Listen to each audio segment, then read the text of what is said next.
Kewarganegaraan dari Angkatan 2024 dari Universitas Ahmad Dahlan. Di samping saya ini, saya bersama rekan saya. Boleh gak sih Kak perkenalkan dirinya ke teman-teman semuanya? Oke, halo semuanya. Aku Sofi Cindy Santika dari Program Studi Pendidikan Pancasila dan Kewarganegaraan Angkatan 2024 dari Universitas Ahmad Dahlan. Senang sekali bisa menemani teman-teman dalam podcast kita kali ini. Oke Kak Cindy, apa kabarnya nih Kak Cindy hari ini? Alhamdulillah baik. Kalau Kak Jelita, bagaimana kabarnya hari ini? Alhamdulillah baik juga. Oke teman-teman, podcast ini kami buat untuk memenuhi ulangan akhir semester mata kuliah Sistem Perbandingan Pemerintahan yang diampu oleh Ibu Tri Wahyuningsi MHu.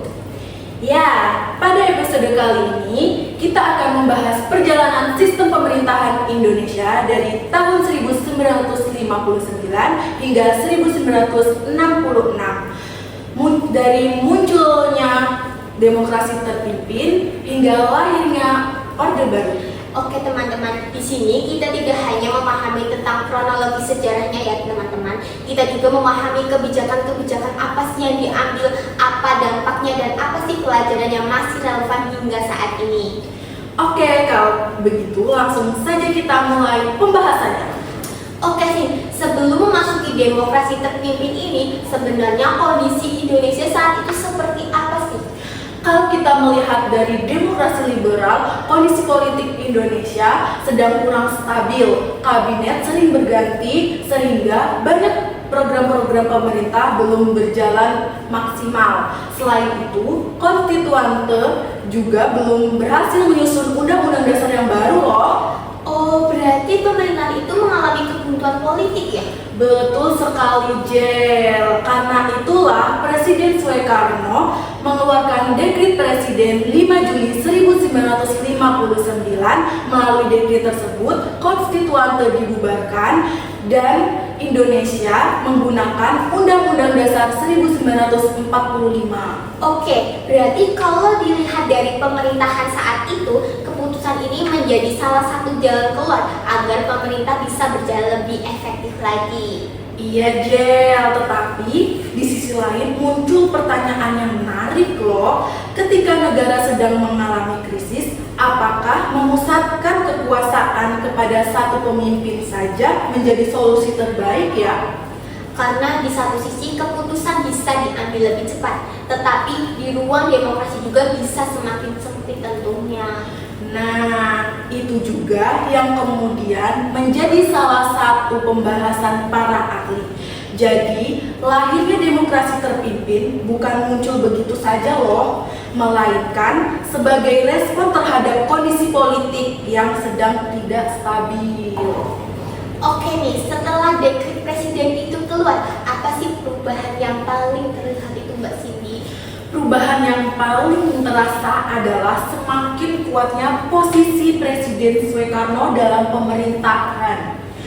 Banyak kebijakan negara saat itu sangat dipengaruhi oleh arah kepemimpinan beliau.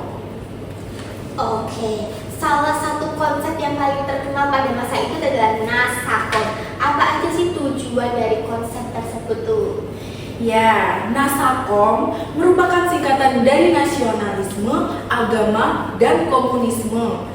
Soekarno ingin menyatukan tiga komponen tersebut agar konflik di dalam negeri bisa dikurangi dan persatuan bangsa tetap terjaga pada saat itu. Kalau idenya memang terdengar baik nih, tapi kenapa sih justru menimbulkan masalah tuh?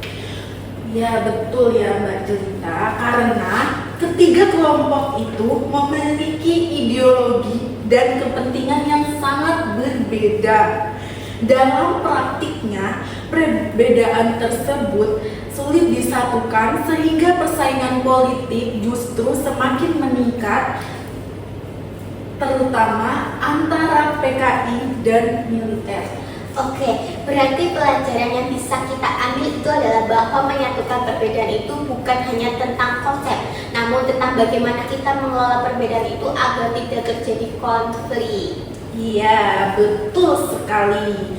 Nah, setelah kondisi politik mulai berubah, Indonesia juga menghadapi persoalan ekonomi yang tidak kalah berat. itu yang akan kita bahas pada segmen berikutnya. Nah, tadi kita sudah membahas teman-teman tentang perubahan politik pada masa demokrasi terpimpin.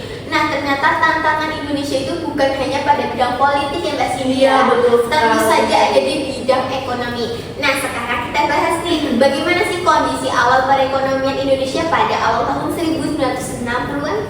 Ya, Mbak Jelita, kondisi tersebut itu cukup memprihatinkan. Saat itu inflasi meningkat sangat tinggi, harga kebutuhan pokok terus menaik, dan daya beli masyarakat semakin menurun, dan akibatnya kehidupan masyarakat menjadi semakin sulit terpenuhi loh.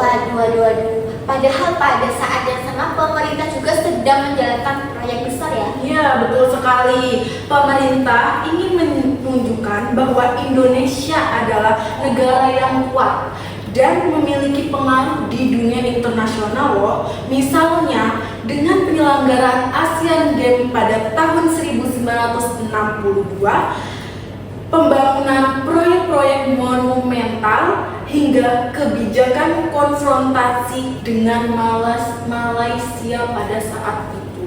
Oke, kalau melihat kondisi tersebut muncul nih di pertanyaan saya menarik nih. Apakah sebuah negara itu sebaliknya lebih mengutamakan pembangunan besar dan citra baik di mata dunia atau lebih fokus menyelesaikan permasalahan ekonomi rakyatnya sendiri? Nah, itu memang menjadi salah satu kritik yang muncul pada saat itu. Banyak pihak menilai pemerintah terlalu fokus pada agenda politik dan hubungan internasionalnya.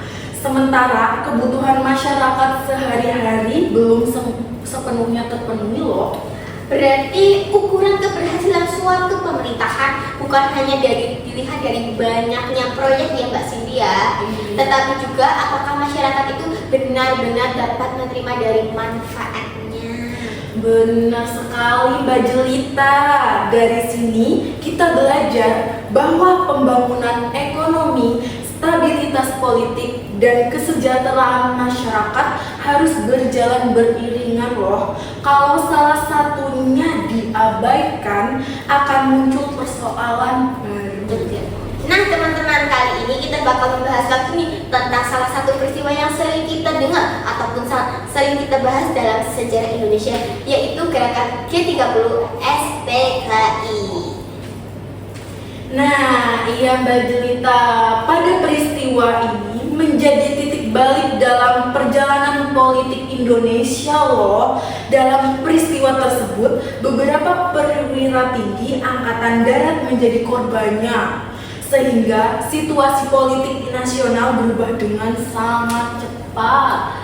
Sampai sekarang pun peristiwa tersebut masih dikaji oleh sejarawan ya teman-teman, karena ada berbagai sudut pandang yang masih perlu dikaji. Ya, betul sekali. Namun, yang pasti setelah peristiwa tersebut, kepercayaan masyarakat terhadap pemerintah mulai menurun, ketegangan politik semakin meningkat, dan berbagai kelompok masyarakat mulai menuntut adanya perubahan loh. Kalau boleh disimpulkan nih, gerakan G30 bukan hanya merupakan peristiwa yang hanya terjadi satu malam. Itu adalah peristiwa yang bisa dikatakan juga yang mengakibatkan perubahan sistem pemerintahan di Indonesia.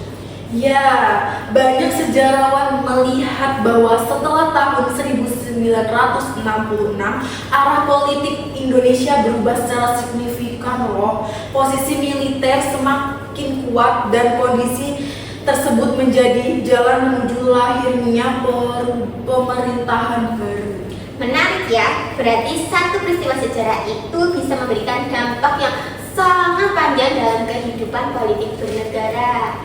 Benar sekali Mbak Jelita. Dan setelah kondisi itu muncul gerakan mahasiswa yang membawa tuntutan perubahan besar-besaran. Nah, itu yang akan kita bahas pada segmen berikutnya loh. Nah, dari peristiwa G30S itu kan kondisi politik Indonesia kan itu semakin memanas ya Mbak Cindy ya. Iya, betul sekali Mbak Jelita. Di tengah isu itu pun mahasiswa mulai menyuarakan tuntutannya tuh. Ya, betul. Mahasiswa bersama masyarakat menyampaikan triturta, yaitu pembubaran PKI, perombakan kabinet, dan perbaikan ekonomi pada saat itu. Menurutmu sih, Misin, kenapa sih peran mahasiswa pada saat itu tuh sangat besar? Karena mahasiswa pada saat itu menjadi suara masyarakat. Mereka mendorong pemerintah agar segera mengambil langkah untuk mengatasi krisis tersebut. Kalau sekarang peran mahasiswa masih sama nggak di sini? Masih sama dong Mbak Jelita, bedanya sekarang mahasiswa bisa menyampaikan aspirasi lewat penelitian, diskusi, media digital, atau kegiatan sosial lainnya. Yang penting tetap kritis dan memberi solusi yang baik. Wah, sangat bagus ya. Tetapi juga harus memiliki akal pikiran yang sangat kritis, logis, dan masuk logika ya tentunya ya. Iya, betul teman-teman. Lalu, bagaimana sih awal berdirinya Orde Baru nih Kak Cindy? Nah, pertanyaan yang sangat menarik nih Mbak Jelita. Pada tanggal 11 Maret tahun 1966 diterbitkan Super Semar yang memberi kewenangan kepada Letnan Jenderal Soeharto untuk memulihkan keamanan dan ketertiban di masyarakat loh.